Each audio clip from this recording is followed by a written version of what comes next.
আসসালামু আলাইকুম রহমতুল্লাহ। বিসমিল্লাহ, আলহামদুলিল্লাহ, সালাতু ওয়াসসালামু আলা মান লা নাবিয়্যা বাদা। সম্মানিত ভাই, আপনার প্রশ্ন ছিল যে একজন মাসবুক ব্যক্তি ইমাম যখন জামাতে সাজদায় অথবা তাশাহুদে থাকে, তখন একজন মাসবুক ব্যক্তি সালাতে এসে সে কি তাকবীরে তাহরিমা পড়ে অর্থাৎ আল্লাহু আকবার বলে হাত বাঁধবে, নাকি আল্লাহু আকবার বলে সরাসরি সাজদায় অথবা তাশাহুদে চলে যাবে?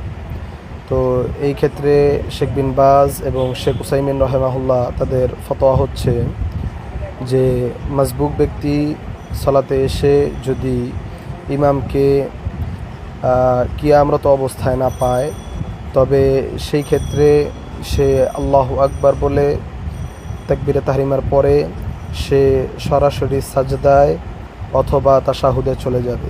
এটি শেখ বিন বাজ রহেমাহুল্লাহ এর ফতোয়া এবং শেখ উসাইমিন রহেমাহুল্লাহ ও কাছাকাছি এই ফতোয়া দিয়েছেন।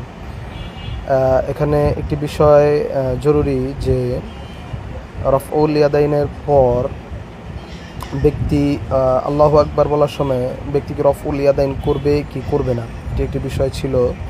তো শেখ বিন বাজ রহেমাহুল্লাহ বলছেন যে ব্যক্তি প্রত্যেকটি আল্লাহু আকবারের সাথে রফউল ইয়াদাইন, বিশেষ করে রুকুতে যাওয়ার আগে, রুকু থেকে ওঠার সময় এবং তাকবীরে তাহরিমার সময় প্রত্যেক আল্লাহু আকবারেই ব্যক্তিকে তাকবীরে তাহরিমার সাথে রফউল ইয়াদাইন করতে হবে। এটি সুন্নাহ, এটি ওয়াজিব বিষয় নয়, তবে এটি সুন্নাহ। তো সারসংক্ষেপিত এই কথা যে ইমামকে যদি